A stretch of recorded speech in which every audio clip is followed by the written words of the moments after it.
Stuffing a pork chop sounds intimidating, but it's really very easy. My apple stuffed pork chops recipe transforms ordinary chops into an extraordinary meal.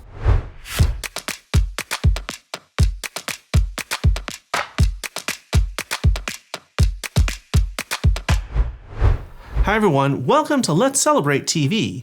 I'm your host, Peter Lee. Today, our celebration is all about a pork chop. But not just any old pork chops, we're making my apple stuffed pork chops. Stuffed pork chops. Who doesn't love them? I love them because you can take them in any direction, but my favorite is stuffing them with apples. Now you may think, apple sounds like it's going to be sweet like apple pie or applesauce.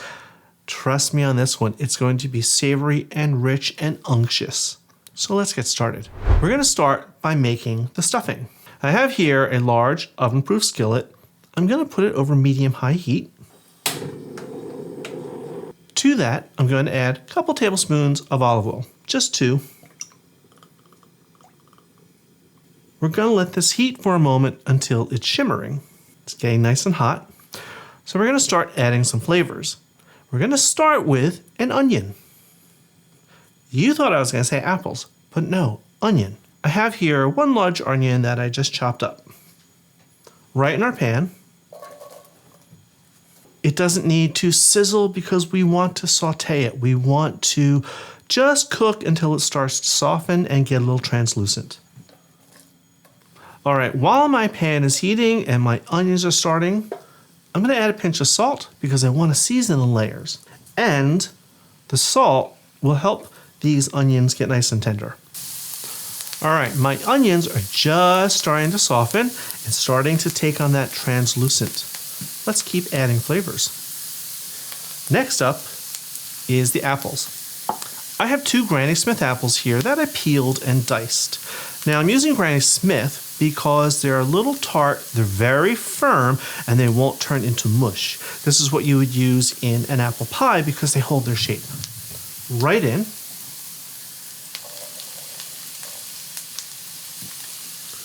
Let's give it a little stir. Butter is next.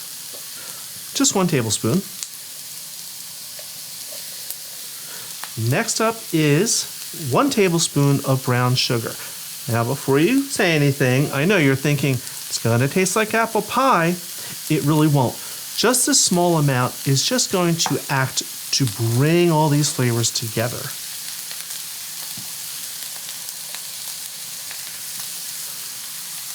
Ginger is next.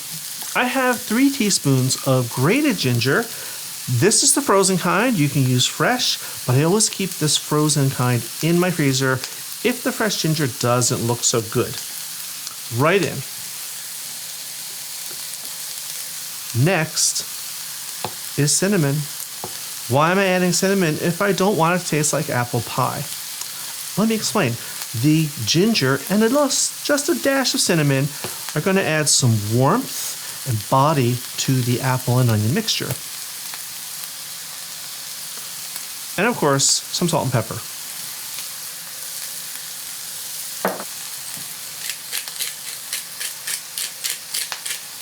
Now we're going to give this a good stir. We're going to let it cook another 3-4 minutes until everything is just soft.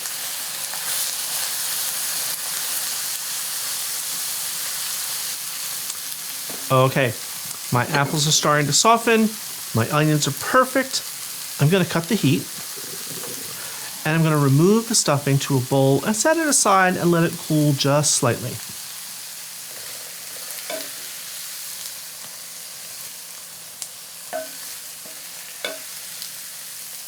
All right, I've put the heat back on my pan because I want it to get really, really nice and hot. But let's talk about chops. I have here a couple of beautifully thick cut bone-in chops. Now this recipe for the filling will make up to 4 chops. I'm just going to do 2 today.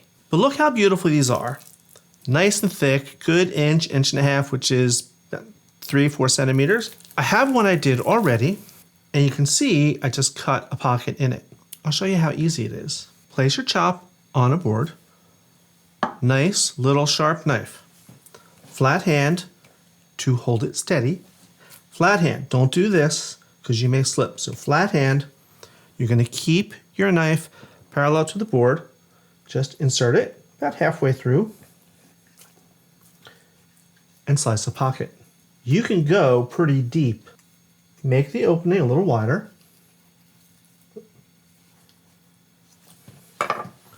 And now we have a nice big pocket. Before we stuff them, I want to give the inside of that pocket a little bit of seasoning with some salt.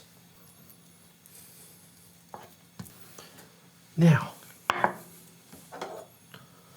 we're going to spoon our stuffing in.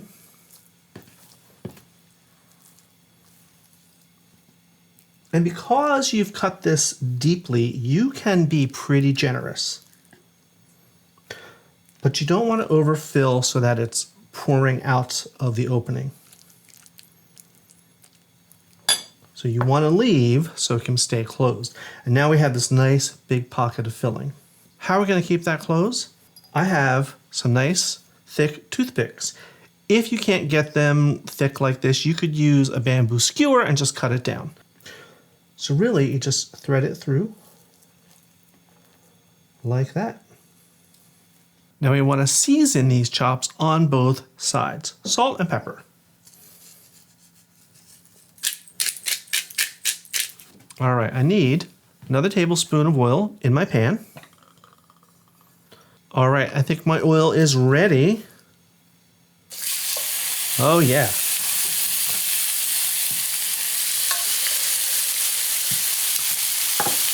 Now we're gonna sear these on each side 3 to 4 minutes at the most. We're not cooking them through at this point, but we want a nice good sear on them.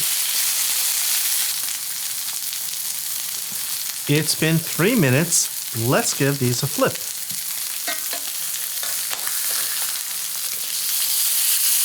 Beautiful.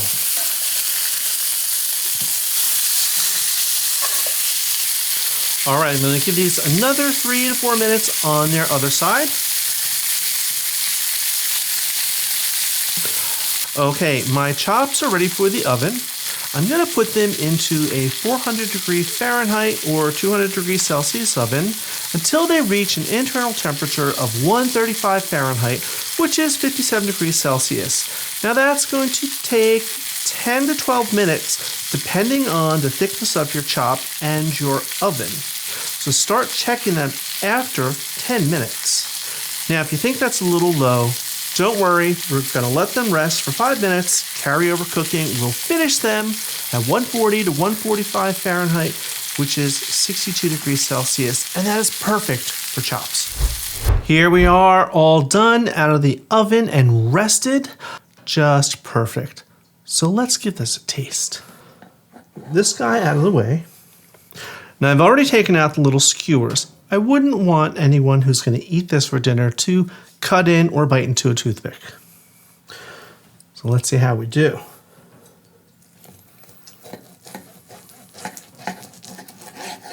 Tender, juicy. Look at that filling. There's a little pink there. That's okay. Let's give it a little taste.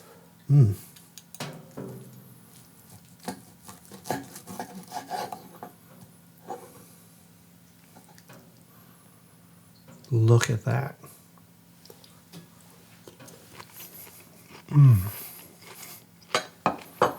This chop is tender, juicy, and then there's this flavor bomb inside. Apples, the ginger, all of it coming together to make a really rich and delicious bite. I think I need a little, you know what, to wash it down. Now, what would you serve this with?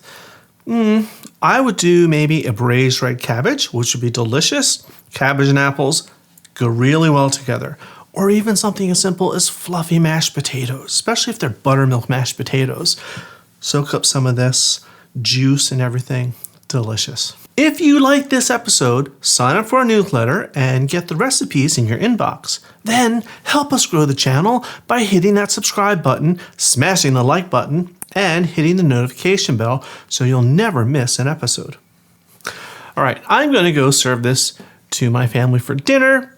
While I do that, I want you to sit back, relax, and watch some of these episodes over here. Until next time, everyone, cheers.